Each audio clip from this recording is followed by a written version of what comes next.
I still remember that morning like it happened 5 minutes ago. I walked into the office with my usual coffee in hand, smiling at the security guard who nodded back awkwardly. Strange. I shrugged it off. Maybe he was having a bad day. But when I reached my floor, my heart stopped. There was someone sitting at my desk, not a guest, not a client. A woman I had never seen before, already unpacking her things, settling in like she belonged there.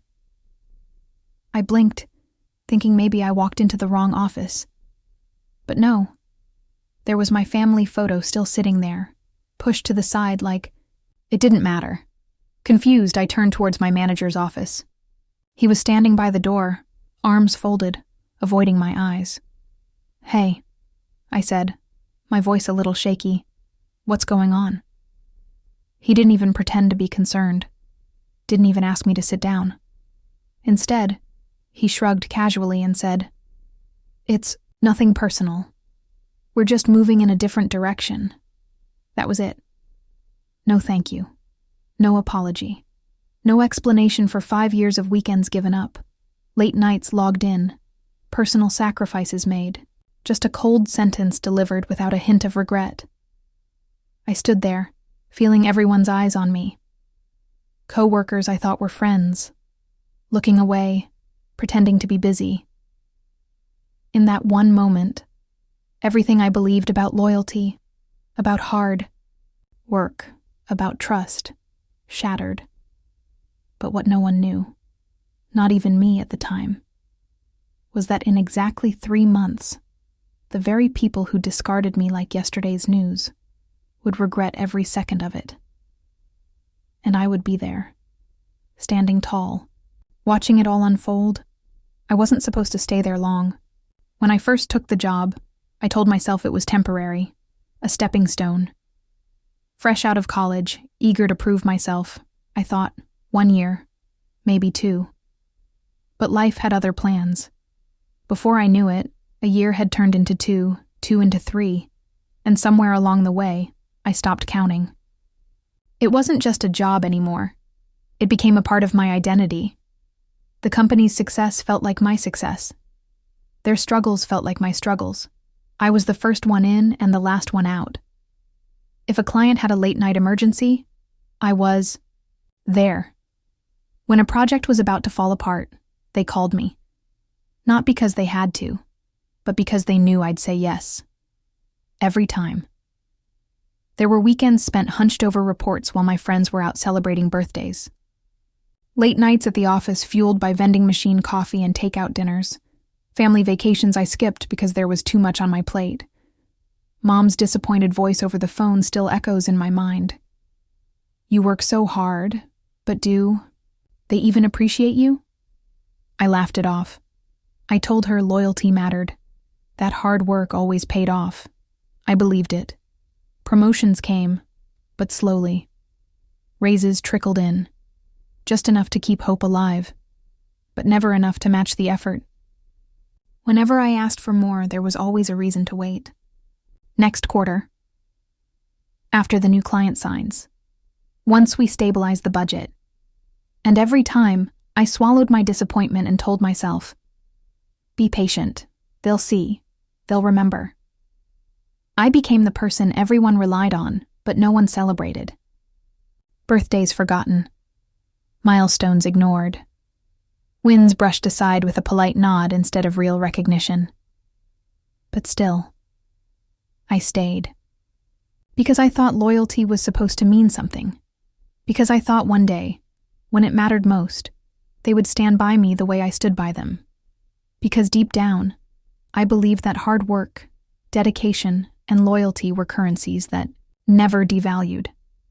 It never crossed my mind, not even once, that the people I sacrificed so much for would replace me overnight. Without a second thought, without a second look. If I had known, maybe I would have left sooner. Maybe I would have drawn lines in the sand. Maybe I would have learned that sometimes loyalty is just a word companies use when it benefits them, and forget when it doesn't. But back then, I was still the girl who believed that staying loyal meant being valued. I was still the girl who believed I was building something permanent. I was still the girl who thought I mattered, and I had no idea how wrong I was. It started with small things, little signs I was too loyal to notice, emails I used to be copied on, suddenly missing from my inbox, meetings scheduled without me. Behind closed doors I used to walk through freely, whispers that stopped the moment I entered a room, awkward smiles that didn't quite reach people's eyes anymore. I ignored it all, willed it away, told myself it was just my imagination. After all, I had given them everything. Why would they ever turn on me? The day it happened was a Wednesday, a perfectly ordinary day, until it wasn't. I woke up early, eager to get ahead. On a major client pitch I had been perfecting for weeks. Ironed my best blouse, packed a lunch, rehearsed my notes one last time. I even bought coffee for my team on the way. A little morale boost. I smiled as I carried the cardboard tray. Up the elevator, feeling, for the first time in a while, maybe today would be different. Maybe today someone would notice. Maybe today I'd finally be seen. I pushed the office door open, and my heart froze. There, at my desk, was someone else. A woman, maybe a few years younger. Typing casually on a brand new company laptop, a fresh bouquet of flowers sitting on what used to be my workspace. My nameplate was gone, erased. I stood there for a few seconds too long, coffee cooling in my hands, mind racing to make sense of what I was seeing. Maybe it was a mistake. Maybe she was temp coverage. Maybe something. I turned toward my manager's glass-walled office, hoping for answers.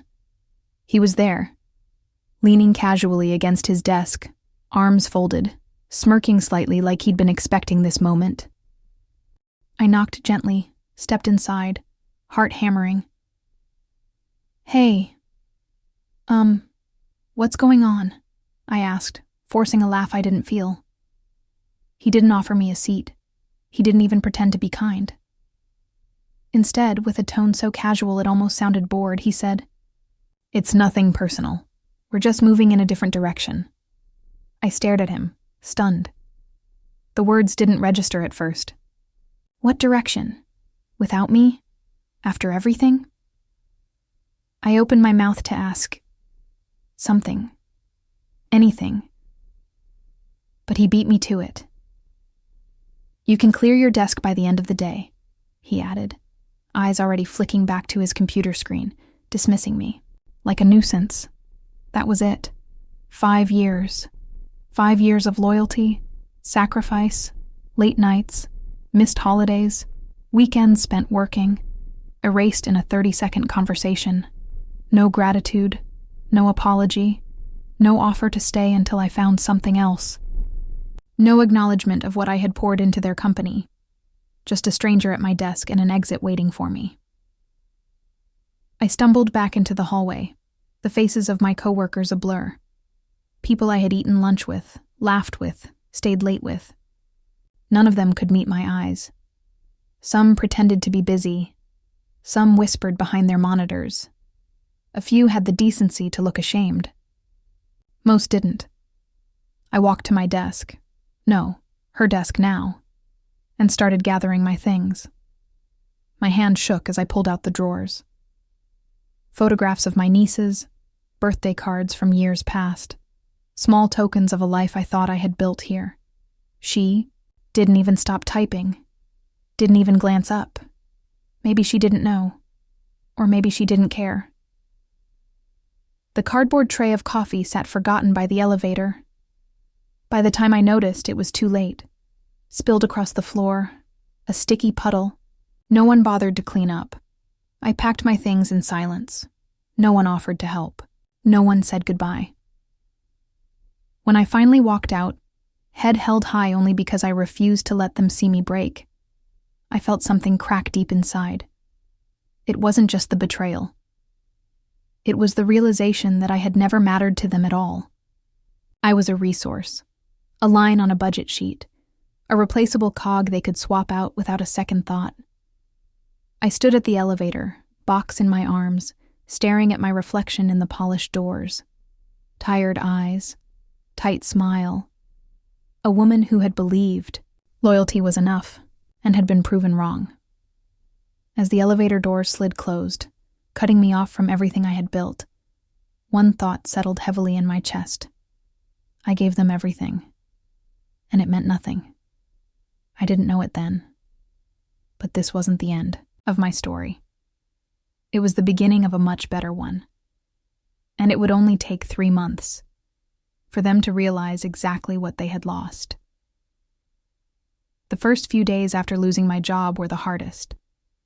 I woke up at 7 a.m. like always. Muscle memory, dragging me through the motions, shower, coffee, keys, only to remember there was nowhere to go. The silence was loud and heavy. At first, I stayed in bed longer than I should have, refreshing my emails as if someone, anyone, would realize a mistake had been made. That someone would call and say, "We were wrong. Please come back." No one did.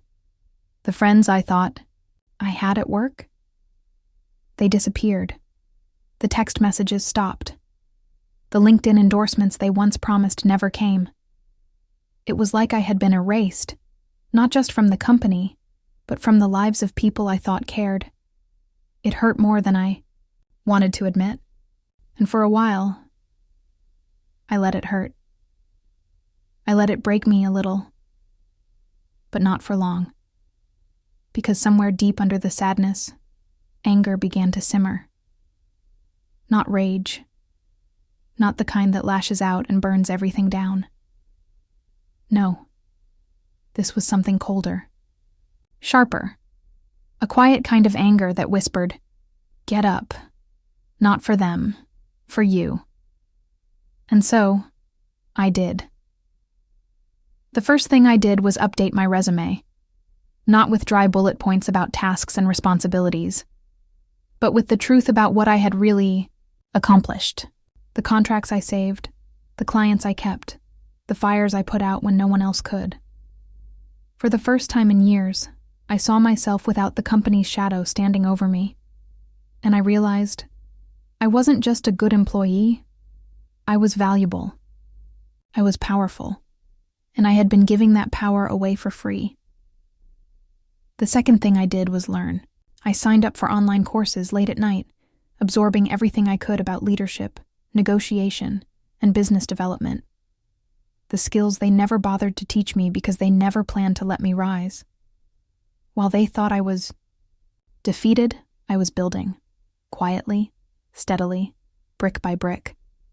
I also reached out to old contacts, people I had helped over the years who remembered me when my so-called friends forgot. A few quiet coffees, a few polite lunches, no grand announcements, just planting seeds, letting them know I was still here, better than before. It wasn't easy. There were days I doubted myself, days when rejection emails piled up, days when I wondered if maybe my loyalty hadn't just been stupid. Maybe I was stupid. But then I'd remember that morning, standing at my desk, hearing those words, "It's nothing personal," and the anger would sharpen again, push me forward, not for revenge, not to show them, but to show myself. 3 months isn't a long time, but it's enough time to change everything when you move with quiet purpose.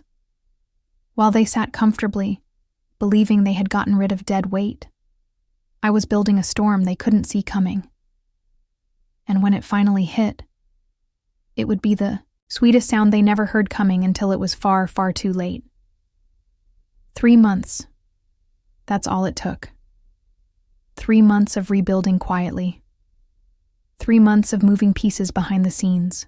3 months of becoming someone they would never have seen coming. One of the contacts I had met for coffee, an old client I had once saved from a disastrous account mismanagement, reached out. He wasn't just looking for advice. He was looking for someone to manage his entire portfolio. I didn't even hesitate. By then, I had already started consulting independently. No flashy announcements, no LinkedIn posts bragging about new beginnings, just quiet, steady work behind the curtains. Within weeks, I wasn't just managing that one client. I was managing 3, then 5, then 10. Some of them, they were clients I had originally brought to my old company. Clients that had stayed loyal to me, not the brand.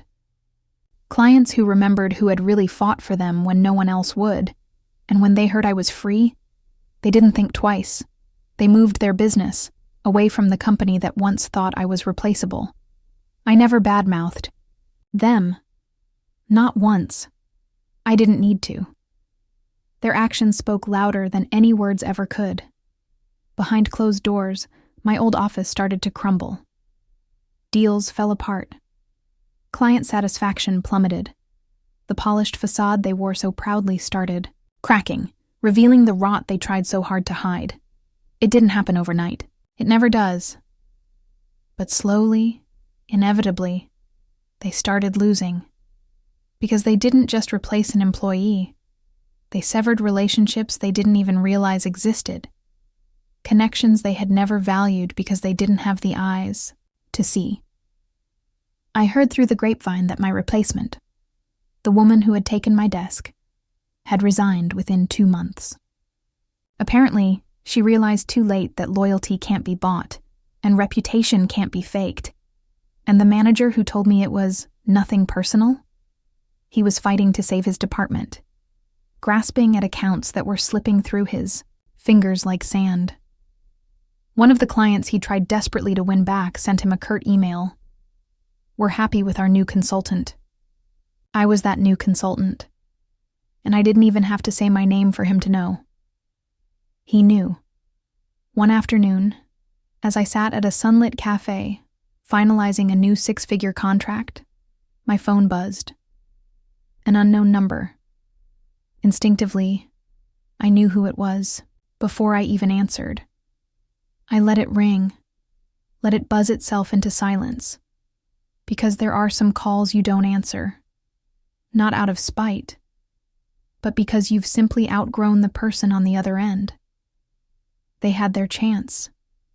They threw it away, and now they could sit in the empty spaces they created and wonder.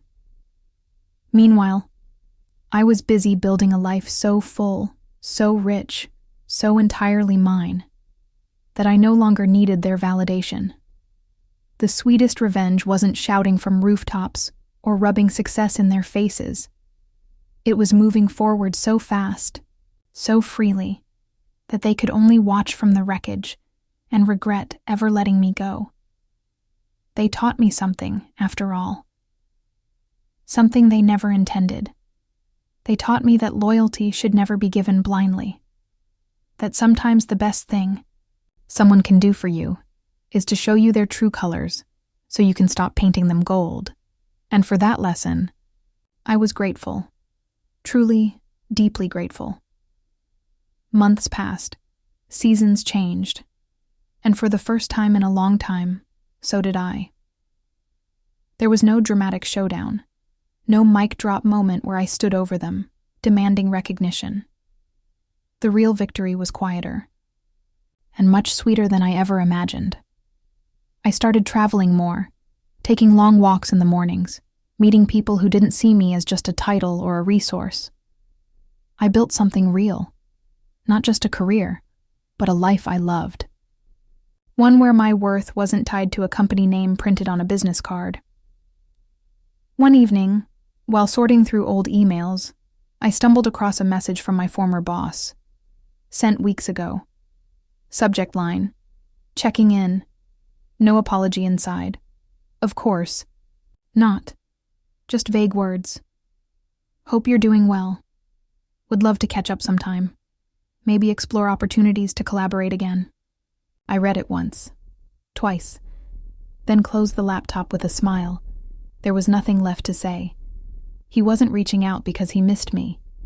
He was reaching out because he needed me, and I wasn't that girl anymore, the one who waited for crumbs of approval. The one who thought loyalty alone was enough to be seen. He had shown me exactly who he was when he thought I was powerless. And now that he needed me, I owed him nothing. Sometimes silence is the loudest answer. I never replied. Never needed to.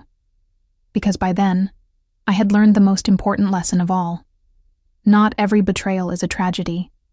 Sometimes it's a gift. A painful, messy, necessary gift that pushes you out of the places you've outgrown. It taught me that my loyalty, my effort, my heart, they are precious. And they deserve to be given to people who see them for what they are, not to those who only realize their value once they're gone. If you had asked me back then, standing in front of my desk with a stranger unpacking her things, if anything, good could ever come from that moment, I would have said no. I would have sworn it was only heartbreak. But looking back now, that moment didn't break me. It freed me. It was the beginning of a new chapter. One I never would have dared to write if life hadn't torn the old pages away. So to anyone who's ever been underestimated, discarded, overlooked, you are not powerless. You are not invisible. And sometimes, the best thing that ever happens to you is being forced to realize just how powerful you truly are. If you've ever trusted the wrong people or found unexpected strength after being let down, I'd love to hear your story. Share it in the comments below. And if you enjoyed this journey, don't forget to like the video and subscribe for more powerful stories of resilience and redemption.